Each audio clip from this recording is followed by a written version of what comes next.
De Eumenio os presentamos nuestras historias líquidas, en este caso el NAT 1917, un Cabernet 100% de la DO Penedès, cosecha 22, proveniente de uvas seleccionadas, a la cual hacemos una maceración y fermentación en tanque y luego posteriormente un paso por crianza de madera.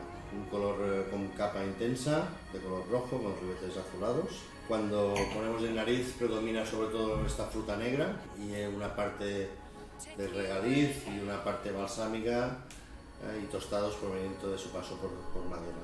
En boca encontramos un vino estructurado, muy agradable, con un tanino muy maduro y lo que nos hace un vino ideal para maridar con carnes, con guisados, con brasa y sobre todo con embutidos.